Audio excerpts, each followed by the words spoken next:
Je ne vais pas prendre la stratégie de François de réagir d'abord. D'abord, je ne pense pas n'avoir totalement les compétences. Mais nous allons débattre au fond d'une question qui a été posée par la conclusion de l'exposé de Sarah tout à l'heure. C'est, au fond, à quoi ça sert de donner des conseils que, en général, les gens ne suivent pas. Alors là-dessus, nous avons des explications classiques. Ça vaut d'ailleurs pour les campagnes contre le racisme, etc. On sait maintenant que, d'une certaine manière, les gens savent. Ils savent qu'il faut conduire à 90 km/h. Ils savent qu'il faut manger des fruits et légumes. Je sais que ça ne fait pas de bien de fumer. Bon, mais je suis quand même descendu fumer une clope. Parce que ce n'est pas celle-là qui va me tuer. C'est toutes celles que j'ai C'est toutes celles que j'ai fumées avant, mais et là, j'y peux rien. Donc, je trouve que c'est une question tout à fait passionnante. Nous vivons dans un monde d'injonctions permanentes. Je crois que pour l'essentiel, enfin, vous nous en direz ce que vous en pensez, les gens savent parfaitement que ces injonctions sont assez bien fondées, voilà, qu'il faut manger raisonnablement, qu'il faut boire raisonnablement, qu'il faut ne pas se gaver, et le taux d'obésité augmente. On observe quand même que, au fond, les acteurs savent ce qu'il faut faire et ne le font pas. Et je ne crois pas qu'ils ne le font pas parce qu'ils sont donc ignorants. Je ne crois pas qu'ils ne le font pas parce qu'ils sont immoraux. Bon. Mais en réalité, ils ne le font pas. Donc la question dont on va parler, c'est qu'est-ce qu'il faudrait faire pour que ces injonctions aient un minimum d'efficacité, si on considère que c'est quand même raisonnable de manger raisonnablement, etc. Donc on va écouter deux exposés là-dessus qui auront l'un des conséquences, des conclusions relativement pratiques. Qu'est-ce qu'il faudrait faire pour que les étudiants ne cassent pas les verres et voilà, ne mangent pas trop mal. Qu'est-ce qu'il faudrait faire pour faire des courses raisonnables? Je ne sais pas si vous raconterez l'histoire, moi je l'ai trouvée passionnante. On constate que si on donne un Mars, un produit quand même qui est, ouais, aux gens, quand ils entrent dans le supermarché, ils font des courses. Leurs courses sont bien plus rationnelles que si on ne leur a pas donné un Mars. C'est-à-dire qu'en fait, si leur faim est comblée, ils achètent plus de fruits et de légumes et moins de charcuterie. Donc voilà, c'est des choses, après tout, qu'on pourrait faire. Voilà. Donc on va parler de ces choses-là, qui sont aussi des choses un peu plus philosophiques, qui me font sur lesquelles j'avais envie de réagir tout à l'heure. C'est sur l'histoire des coûts en termes de santé publique, qui sont des coûts que l'on définit toujours en termes macro. C'est-à-dire que si les gens mangent très mal, ça a une conséquence macro, à savoir ça coûte très cher. Mais quand on descend au niveau des individus qui prennent des décisions, c'est extrêmement difficile à décider. C'est au fond le vieux problème de Dworkin, enfin, qui est un philosophe de la justice américain, qui dit qu'il faut distinguer les circonstances, c'est-à-dire ce qui ne dépend pas des individus, et la liberté, ce qui dépend des individus. C'est-à-dire, si je mange trop, est-ce que ça dépend des circonstances, mon éducation, ma physiologie, mon environnement culturel, ou est-ce que c'est un choix? Et évidemment, c'est un problème formidable parce qu'on ne peut pas en décider. Au niveau des individus, on ne peut pas en décider. Et ça serait très difficile pour une compagnie d'assurance de dire ça dépend de vous, et ça ne dépend pas de vous.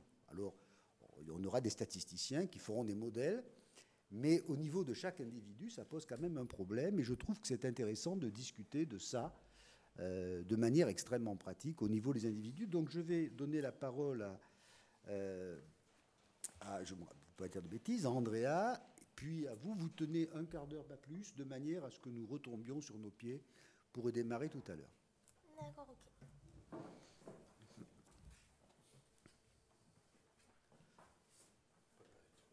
Ah oui, vous êtes moderne aussi, vous utilisez... voilà.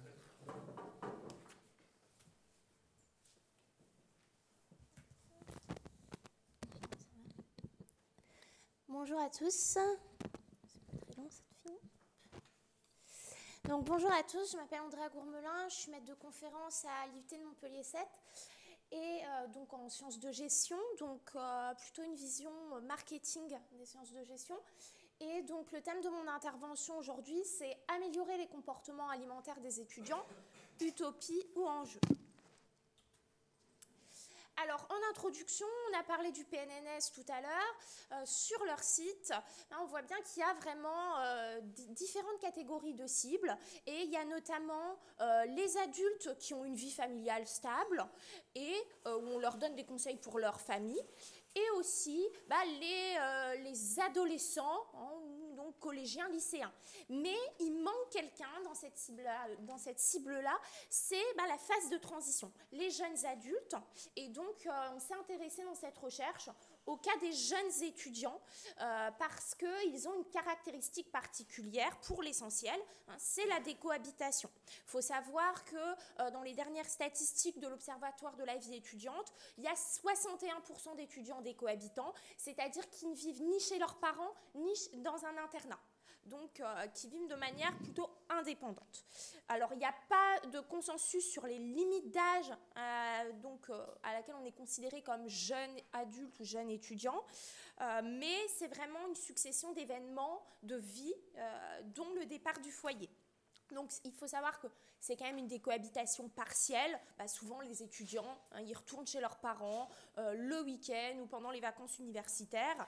C'est une décohabitation qui est nécessaire pour se rapprocher du lieu d'études, mais qui ne suppose pas une indépendance totale d'un point de vue financier, évidemment.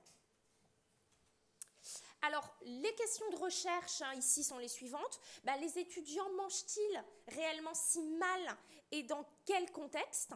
Du fait de cette décohabitation qui bouleverse un petit peu la vie de l'étudiant. Et en deuxième partie, ce sera, est-il possible d'agir pour améliorer ces comportements alimentaires des étudiants? Et si oui, comment?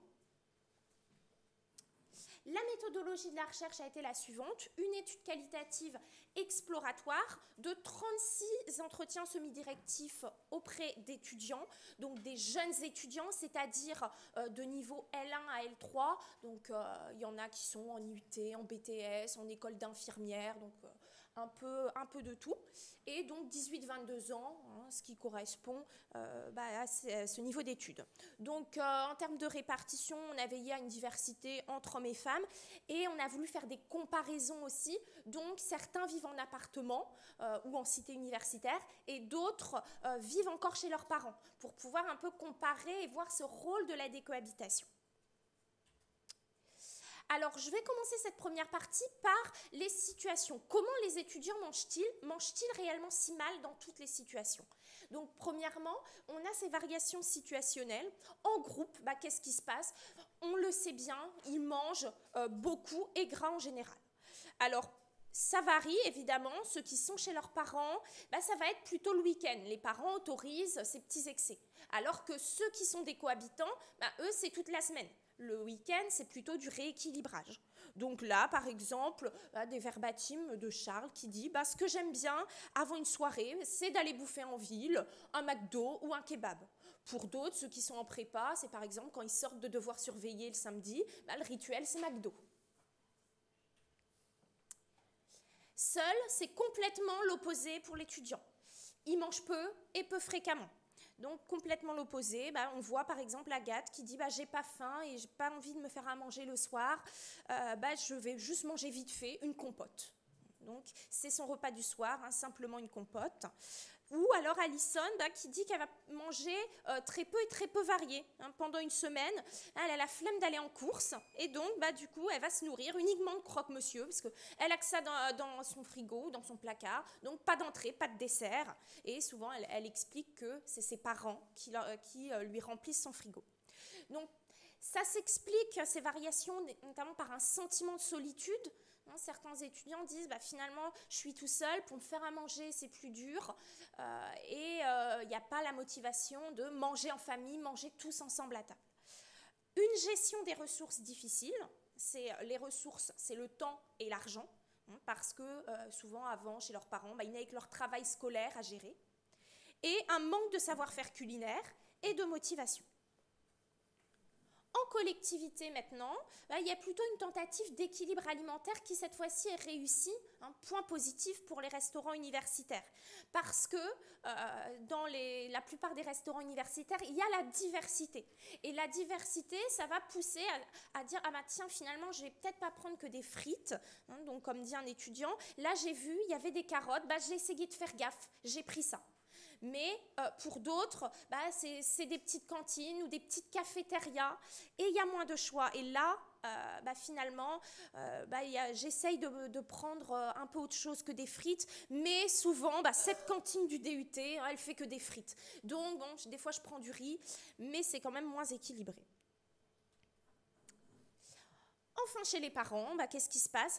C'est difficile parce qu'on a l'impression que c'est équilibré quand on est étudiant, mais pas forcément. Parce que le repas chez les parents essayent de compenser à la fois les excès et aussi les carences de la semaine. Donc, ce qui est un peu paradoxal. Et donc, on voit, beaucoup d'étudiants disent, c'est quand même plus équilibré parce que je mange de la viande, parce que chez moi, je ne sais pas la cuisiner ou je n'ai pas les moyens d'en acheter beaucoup.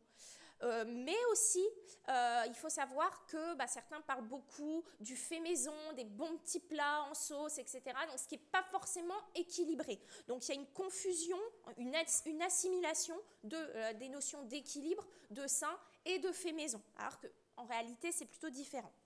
Et enfin, le rôle des parents, ça ne se limite pas à la maison. C'est aussi un rôle un petit peu qu'on appelle de hotline, entre guillemets. C'est que quand l'étudiant rentre chez lui, il ne sait pas faire une recette ou quelque chose, il ne sait pas comment faire cuire tel ou tel aliment, il peut appeler ses parents, comme le dit ici Jeanne, donc étudiante de 19 ans. Donc je vais axer ma deuxième partie sur le volet marketing social, c'est-à-dire peut-on agir réellement pour changer les comportements alimentaires des étudiants et quelle place doit avoir le marketing social en ce terme. Donc on l'a déjà répété avec les présentations précédentes, les campagnes de type 5 fruits et légumes par jour, elles sont vraiment ancrées dans les consciences. Tout le monde les connaît et nos étudiants, ils ne font pas exception à ça. Donc ils le disent, oui je sais, il faut faire attention à ne pas manger trop gras, trop sucré, trop salé. Mais elles sont jugées inadaptées. Pour eux, finalement, ça n'atteint pas parce qu'on sait déjà tout ça. Et pour eux, c'est bien pour les enfants en primaire. Beaucoup disent qu'ils ont été marqués par ces campagnes quand ils étaient petits parce que c'est des petits légumes qui bougent, etc. Et ce qu'ils ont besoin en termes de campagne, c'est des campagnes plus chocs. Ils le disent tous, on veut être choqués, on veut qu'on nous montre que finalement, on va manger des cochonneries et qu'on devient obèse. C'est ça qu'ils disent. Mais ça pose problème évidemment éthique dans le cadre justement de la stigmatisation des personnes en surpoids dans la société. C'est aussi un effet un peu contre-productif. On dit en marketing social, faire peur, c'est un peu dangereux parce que finalement ça peut entraîner une motivation plutôt à se protéger de la campagne, de la publicité, plutôt qu'à adopter le bon comportement. Donc, ce n'est pas non plus la solution, même si elle est demandée par la cible. Alors, plutôt que des campagnes, les étudiants et donc cette recherche plaident pour des actions plus concrètes. Par exemple, agir sur des aspects financiers pour améliorer un certain type de repas seulement, les repas en solo. Pourquoi ? Parce que la gestion d'un budget serré peut amener aussi à des comportements sains. Donc là, on le voit un étudiant qui dit qu'il aime bien aller prendre des petits gâteaux au distributeur, mais finalement, il se limite, pas parce que c'est pas bon pour la santé, mais parce que c'est le portefeuille qui limite, ça a un coût. Donc il dit, je limite à 1 ou 2 fois par mois la petite machine de distributeur de gâteaux. Ou encore d'autres étudiants, beaucoup disent que leur boisson la plus bue finalement chez eux, c'est l'eau, parce que ça ne coûte pas cher, et puis c'est accessible, c'est facile au robinet. Donc, l'idée, c'est de se dire, est-ce qu'on peut faire des campagnes plutôt encourageant les arbitrages budgétaires, de se dire, finalement, mon budget, il n'est pas si extensible que ça, donc j'ai des choix à faire.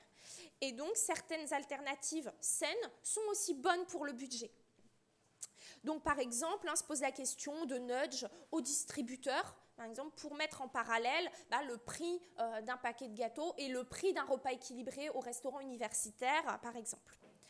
Et aussi se pose la question du restaurant universitaire de proposer des plats à emporter le soir, notamment pour aider les étudiants au niveau des légumes, parce que c'est pas qu'ils n'aiment pas les légumes, mais c'est que ça prend du temps à éplucher. Certains disent le soir, j'ai pas le temps d'aller éplucher les carottes. Donc finalement, cuire des légumes et les proposer à la vente à emporter le soir pourrait être une alternative intéressante. Autre alternative, ça va être de promouvoir autrement les sites de recettes faciles pour améliorer cette fois-ci les repas pris en groupe. Donc, la recherche montre que les étudiants aiment bien recevoir leurs amis chez eux ou leur famille, mais donc ils essayent quand même de préparer des petits plats. Donc, des petites choses simples, comme des pâtes carbonara, comme dit Mathias, finalement parce que c'est assez facile et ça plaît à tout le monde. Et beaucoup d'entre eux ont une demande justement de sites de recettes faciles ou de livres de cuisine sur Internet ou sur papier. Mais certains disent, oui, finalement, c'est vrai que ça existe déjà. Donc se pose la question de la communication de ces sites. Une meilleure adaptation, par exemple, par des affiches dans les facultés ou encore des partenariat avec les associations étudiantes, davantage de communication, notamment sur les réseaux sociaux, par exemple des challenges. Finalement, on donne une recette facile, vous invitez vos copains le jeudi soir, prenez en photo la recette et finalement, on va récompenser les meilleurs par des tickets de restaurant universitaire, par exemple. Et enfin, pour terminer, il serait intéressant de toucher d'autres cibles, comme les parents et les lycéens. Pourquoi? Parce qu'on a observé que les étudiants, ils arrivent brutalement dans la vie étudiante, ils ne sont pas si préparés que ça. Mis à part l'orientation, évidemment, où ils posent des questions très pertinentes sur leur orientation professionnelle. Mais il faudrait donc une meilleure préparation à la gestion de ces ressources liées à l'autonomisation, le temps et l'argent. Il faut savoir que beaucoup d'entre eux, ils n'avaient que leur travail scolaire à gérer et donc finalement, ils doivent gérer leur temps d'études, de préparation des repas, de courses alimentaires. Donc pour eux, tout ça, c'est compliqué.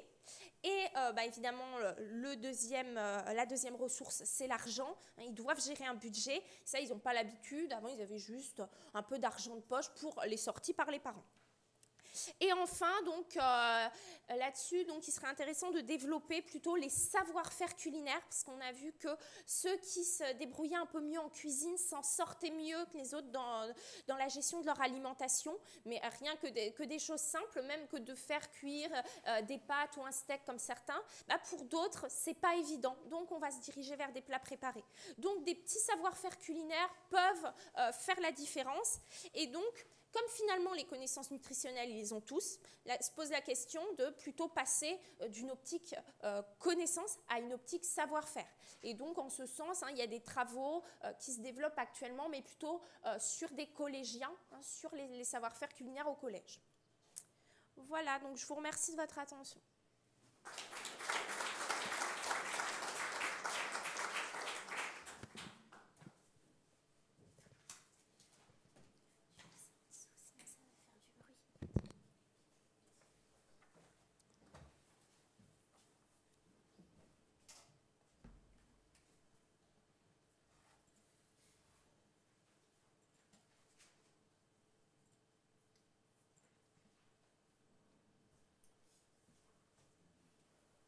Je m'appelle Yoann Loéac et je vais vous parler de savoir si la faim est une mauvaise conseillère ou pas. Et normalement, votre désirabilité pour l'alimentation va monter au fil du temps, là, en cette fin de matinée. Donc peut-être que ça sera bonne ou mauvaise conseillère pour les questions, commentaires, etc. Alors, je suis économiste. Et je vais reformuler la question de la manière suivante, c'est pourquoi mangeons-nous n'importe comment lorsque nous avons faim? Bien entendu, ça relève d'un problème qui peut avoir des impacts en termes de santé publique.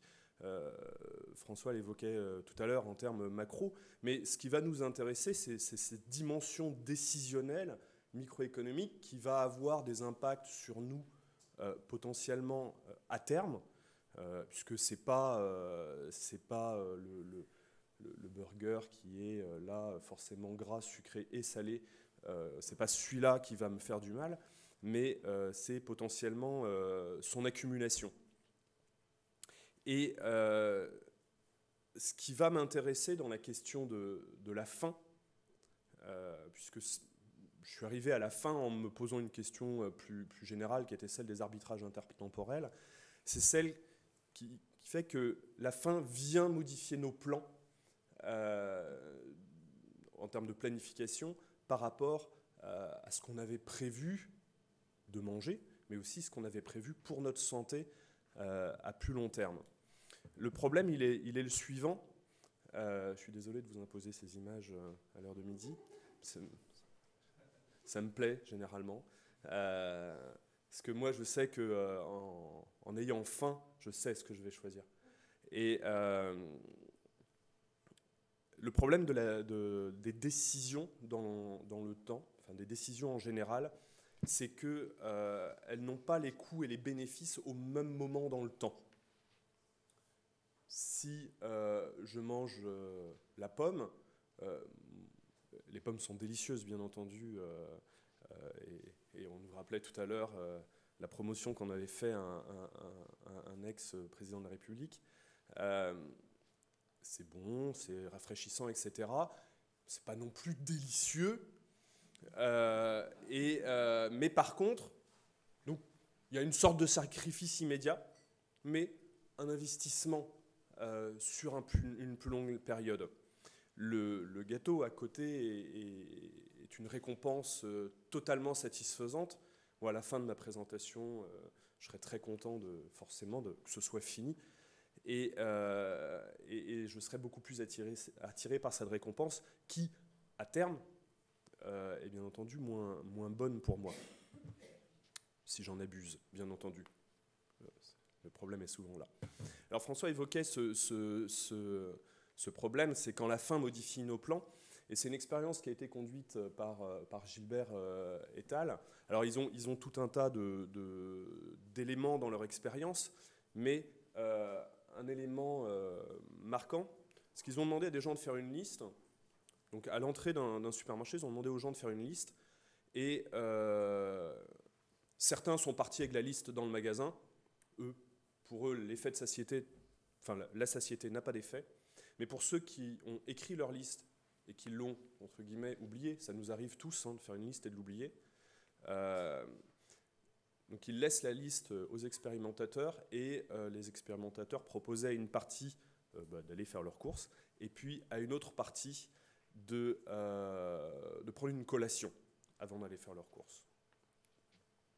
Et les résultats sur les caddies sont que sans liste à la main, les consommateurs qui ont faim respectent moins ce qu'ils ont prévu d'acheter. Donc ils achètent des choses en plus et que les dépenses sur ces choses non prévues sont plus importantes que quand les gens avaient mangé quelque chose. Donc la faim les a amenés à acheter des choses qu'ils n'avaient pas prévues et ils en ont acheté plus. Et si on regarde en termes caloriques, c'est pas une livre de tomates qu'ils ont acheté en plus. Généralement, c'est plutôt du gras, du sucré et du salé. Alors, pour essayer d'aborder cette question de mécanisme de décision alimentaire, j'ai emprunté une BD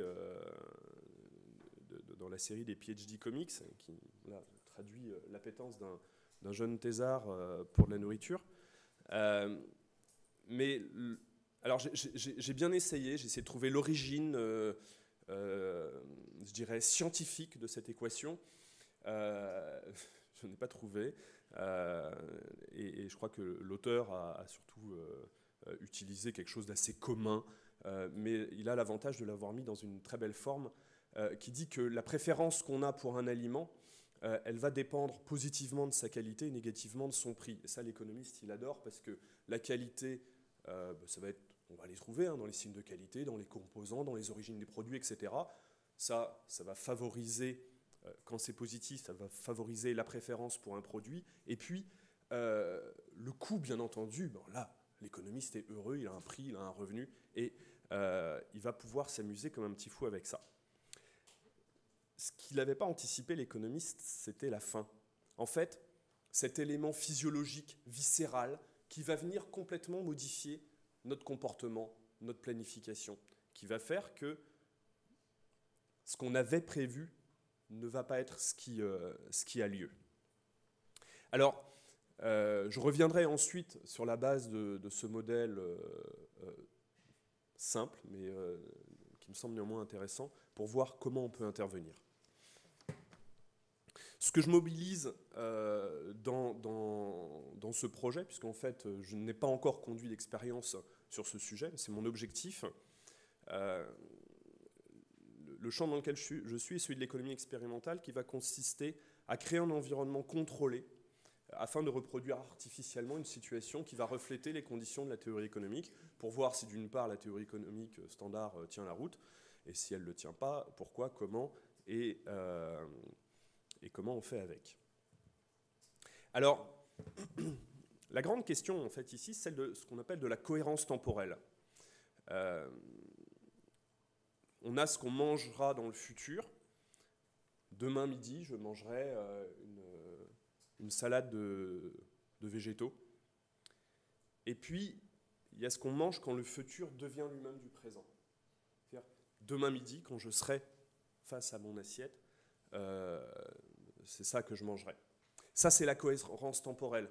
J'ai tout planifié et ça va se passer comme ça. Ça fonctionne très bien quand je n'ai pas l'équation, quand dans mon équation, je n'ai pas la fin. Alors, il y a eu un certain nombre d'expériences qui ont été conduites dans ce cadre, et je vais les évoquer succinctement. Il y en a 3 en fait, et qui aboutissent substantiellement au même résultat. La première est de 98, et on demande aux gens le taux de préférence. Alors, j'ai fait un abus de langage, ça me fatigue j'arrive pas à traduire unhealthy de manière facile, donc je mets malsain entre guillemets, c'est pas vrai, c'est pas malsain, mais donc les auteurs ont demandé à des gens, fait un choix entre un snack, on va dire gras, sucré, salé, et puis un snack plus sain, pour dans une semaine, en fonction de leur état de satiété, au moment où ils prennent la décision, et en fonction de l'état de satiété anticipé. Et ils peuvent prendre la décision donc maintenant pour dans une semaine, et quand le jour arrive, on leur redemande de confirmer ou pas leur décision. Alors quand j'ai faim et que j'ai anticipé que j'aurais faim, à plus de 75% des cas, je choisis le snack malsain, et ça se confirme au moment où j'arrive une semaine plus tard et j'ai faim. Et dans ce cas-là, c'est dans 90% des cas. Si je suis dans un état de satiété actuel et que j'ai faim plus tard, qu'on me dit que j'aurai faim, je choisis le snack à 56%, le snack unhealthy. Donc je me dis, bon, ça ira, là j'ai mangé, donc plus tard ça ira, même si j'ai faim. Et globalement, je me trompe, puisqu'à 88%, dans 88% des cas, les gens vont aller sur le unhealthy. Ce qui est intéressant, c'est quand j'ai faim maintenant et que je sais que je serai à état de satiété, j'anticipe que je ne prendrai pas de snack. Par contre, dans la moitié des cas, je prendrai quand même un snack. Et pire encore, dans des états de satiété présents et anticipés, là, j'ai mangé, je pense que j'aurai mangé. Dans 25% des cas, je choisis quand même un snack unhealthy. Mais quand arrive le moment fatidique, il y a 44% des gens qui finalement choisissent le snack malsain. Donc il y a vraiment un problème de planification sur un élément assez simple. Sur une période d'une semaine, on n'est pas en train de se demander ce qu'on va manger dans un mois. Mais une semaine, c'est quelque chose d'assez standard par rapport aux courses qu'on peut faire. On planifie, entre guillemets, notre régime alimentaire sur une semaine. Alors, une autre expérience qui a été faite plus récemment, là c'était des mesures de consentement à payer, je ne rentrerai pas dans les détails techniques, pour un produit fromager, pareil en jouant sur ces états de satiété immédiats et l'état de satiété anticipé à une semaine. Et ce que montrent les auteurs, c'est que le fait d'avoir faim dans une semaine va augmenter mon consentement à payer. C'est-à-dire que si je pense que dans une semaine j'aurai faim, aujourd'hui je suis déjà prêt à payer plus cher pour plus tard. J'aurai faim, donc j'aurai cette tension à me nourrir. Et ce qu'on va chercher à expliquer, c'est pas tant ça, parce que finalement ça semble assez évident, c'est que si j'ai faim maintenant, par rapport à un état de satiété présent, même si je serai en satiété dans le futur, je vais être prêt à payer plus cher.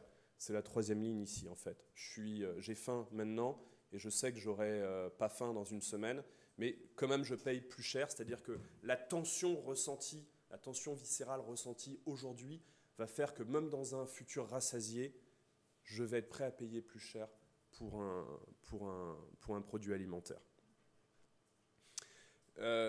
On retrouve le même résultat dans le travail de Brice, Dikoutis et Hous. Là, c'est pour un sandwich. On est sur des travaux qui ont vraiment été publiés très récemment. Sur les premières lignes, on trouve bien entendu qu'il y a un taux d'escompte, c'est-à-dire qu'un événement futur, je suis prêt à payer moins cher parce que la valeur du sandwich pour une semaine, la valeur présente du sandwich dans une semaine, elle est l'inverse d'un placement financier, en fait. Hein. C'est loin. Donc, je suis prêt à payer moins cher pour un produit dans le futur. Par contre, ce qu'ils ont fait, c'est qu'ils ont demandé aux gens de donner des valeurs pour des produits avant ou après un repas. Et typiquement, les gens sont prêts à payer plus cher lorsqu'ils ont faim. Ils sont prêts à payer plus cher lorsqu'ils ont faim tout de suite.